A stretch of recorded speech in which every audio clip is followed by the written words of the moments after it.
So what's happening, Steam? Yeah, just come back from my morning cardio session. Yeah, just wanted to speak a little bit about the fight last night. As I predicted, time has caught up with David Haye, and it's quite sad to see, really, because all the attributes that made David Haye such a great fighter, you can see he's just missing them by a fraction. That ability to just evade people's punches and then counter them. That split-second difference in timing just isn't there. And you can see that while he was in the fight,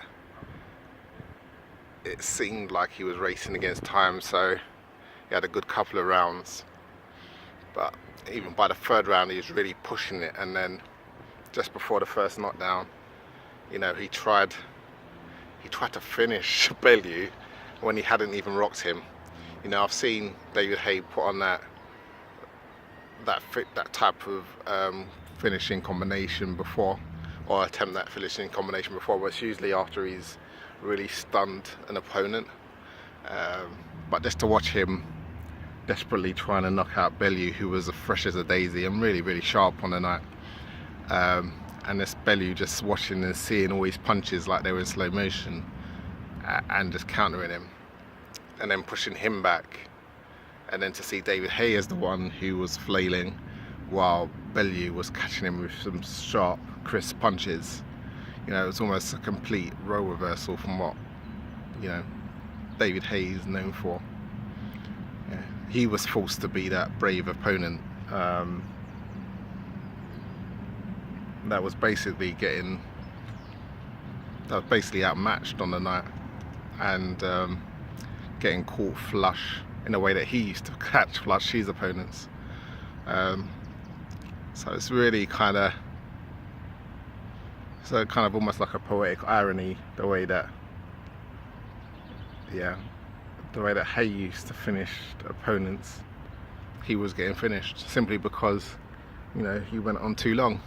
His original plan was to retire at 30, and it made complete sense, because that's probably when that kind of style of fighting for a guy as explosive as him, who relied so much on his reflexes, that's probably the age when his powers would naturally start declining.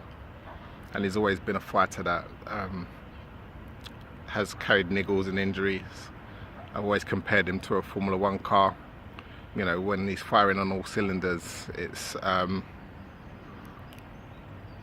it's unmatchable. But like a Formula 1 car, you've got so many intricate components to it. So if one of them's not quite finely tuned, you can see them breaking down on the side of the road. And you don't like to see a Formula 1 car being battered and being used like a rally car. He's not a rally car, he's a Formula 1 car. So, and it's definitely not it's not a forklift truck, so he's not kind of built for getting battered pillar to post. Even though he's got the heart, that's not his style. So what do I expect from both? I'd like to see, to be honest, I'd like to see both of them retire. To be honest, I don't think that I think David Haye is obvious. He can only beat a certain level of fighter. I don't think he can beat an elite heavyweight anymore. He was always up against it because of his size. So I can't see him doing that if his speed and sharpness is not what it was. And for Bellew, again, he's not really a heavyweight, as he would confess, so I don't really see him making major inroads into the heavyweight. He would have to be really selective with his fights, and to be honest, I can't see him beating any of the top contenders, because they all use their natural attributes like their size to drain him, and to just impose their will on him. And I mean, he's talking about, and I can't see him fighting the major the major cruiserweights like Usyk, because again I think they're just too skillful for him, and again they will have the tools to deal with a Bellew. And I know he's called out Andre Ward. What's in it for Ward? Why would Ward want to fight Bellew? There's nothing in it for Ward at all. And if he did fight Ward, I think Ward would just have too much know-how and would just outclass him. And I think it's a good note for Bellew to go out on. 2 wins over David Haye. He can make a claim to be the best cruiserweight to at least beaten the best cruiserweight that the country has produced.